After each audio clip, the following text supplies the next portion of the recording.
Favorite thing? What's your favorite thing about baseball? Throwing. Throwing the baseballs? Thank you. How cute. Question.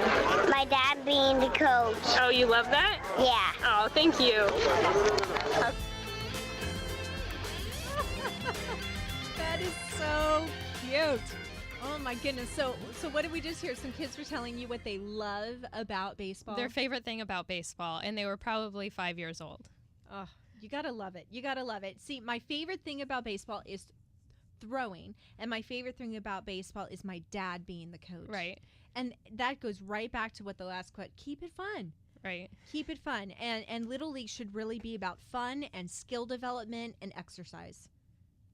And social skills and all of that other good stuff. Okay, so we have a few more questions. You're listening to the Dr. Casey Show, and today I asked Dr. Shana, a member of my practice, to be able to come in with a report from opening day at Little League. She went out there and she asked parents, coaches, and even some athletes some questions for the show, and we're going to provide our very best answer. If you have a question, we can do our very best to try and get you on today. The number here at the studio is 877-830-830. It doesn't have to be about baseball if you have a question, or maybe you have a comment about something. Feel free. And Derek, my incredible teammate at the board, will let me know that you're on the line, and we'll do our best to get you in. Okay, so this next question, I believe, this will be, we're going to do track 3, Derek, next. So Dr. Shana, tell me what this next question is about. So this next question, I thought it was a coach, but he's actually the team administrator, and I asked him if he had any questions for a sports psychologist, and something quickly came to mind. Fabulous. All right, let's hear what he had to say. So how do we keep the other parents' level of intensity in check? And this is coming from one of the coaches. The team administrator. Okay, thank you. So he's concerned about keeping parents in check. Do you have an idea of what he meant by keeping them in check? What are they out of check about? I do. It sounds like, and this was a common question that came up yesterday, it's not necessarily the parents of their team, but the other team. And it sounds like they get a little too intense, maybe making rude comments from the stands, even starting fights, just acting inappropriately at a Little League game. Now, this is another Little League team, though. This is not Right. Okay. There are some universal rules, and John from Hammond, I can see that you're going to be on with us in just a moment. Thanks for calling in. There are some common rules and boundaries that all parents can and will and should be expected to follow. I believe that, but I do believe that a coach should go the extra distance to have a parent-team meeting at the beginning of a season. Right, I agree. And set up a parent contract about behaviors and whatnot. Exactly. Now, if you're going to be if you know that you're going to have potentially some issues with a team coming in from out of town, definitely take some time before the game starts and talk coach to coach. All right, or administrator to administrator in advance, and say, look, here are our league's expectations of our own parents. And when we're going to be playing one another, we would like you to mutually respect, while you're here playing with us, these standards of behaviors. If you feel that that's not being followed, go and address the other coach. Go and address the other coach, because I think that it's important to say, hey, wait a second. Here's what I have a concern about. Can you please talk to the other parents about it? Give them a warning. All right, because this of course, this is something that you hope the other coach do, but if you already have dialogue going on before the game, before all of that, then you're more likely to get a proper response back. I think everything should be clear and outlined, and that is very, very appropriate.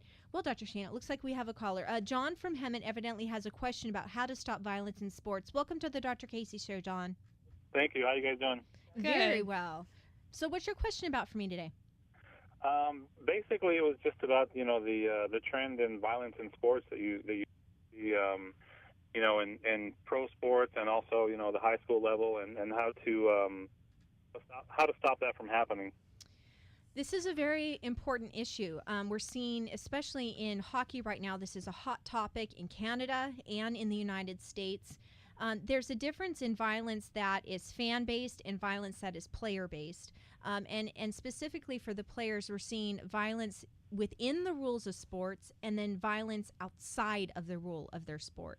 So if you had to pick one type of violence that you wanted me to comment on, what are you most concerned about? Probably the hockey that you touched on. Yeah. It's a big problem because of how vulnerable they are with the sticks being used as a weapon potentially, whether it's on purpose or as an accident. Recently, a young hockey player lost his life because of something like that. And also their helmets potentially not being fully secured and their heads hitting against the ice. And the risk of concussion is too high. So I think that there needs to be a stronger set of rules like we see in Olympic hockey, all right, because there is essentially a violence-free game when we get to enjoy Olympic level hockey, and it's still a skill-based game. What do you think about that, John? Well, that's actually a good point. Do you think that there should be improvements made in the equipment that's used? Oh, absolutely. I think in across sports as well. I've been able to preview some of the new football helmets that are becoming available. They're just absolutely incredible, and they're totally different type of technology with the shell inside. But also even in sports like soccer, I'm appalled that this simple headband that can decrease the level and severity and the frequency of concussions is not mandated. And that's a big a big cause for people to people are really upset about certain leagues trying to make it mandatory, and then the whole world of soccer comes down on them. So I think that equipment does need to catch up because our athletes' bodies are getting bigger and bigger, and the hits are getting harder and harder, and we have a responsibility to do that. So thank you so much for your question, John. How'd you find the Dr. Casey? Oh, we lost him there. Derek's looking at me like, oh, no, you were going to ask him something else. Well, thanks for tuning in, John. Appreciate it. The Dr. Casey Show's only been on for a short period of time, so we appreciate your call and your question, and I hope you tune in next Saturday at 4 o'clock as well when we'll be on. We're going to take – well, no, we don't have to take a last quick break yet. Okay, good. Phew.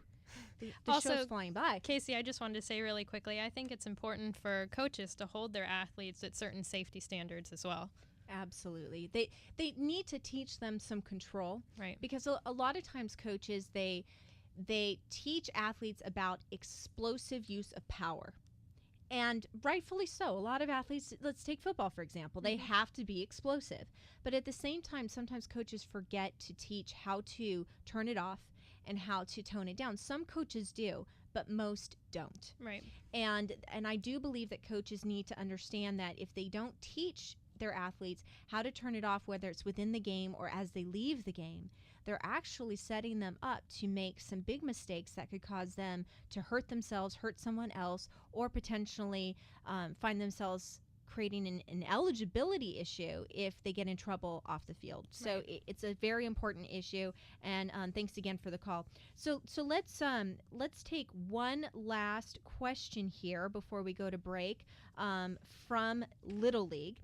Let's see, we have one last question, and Derek's taking a caller as well.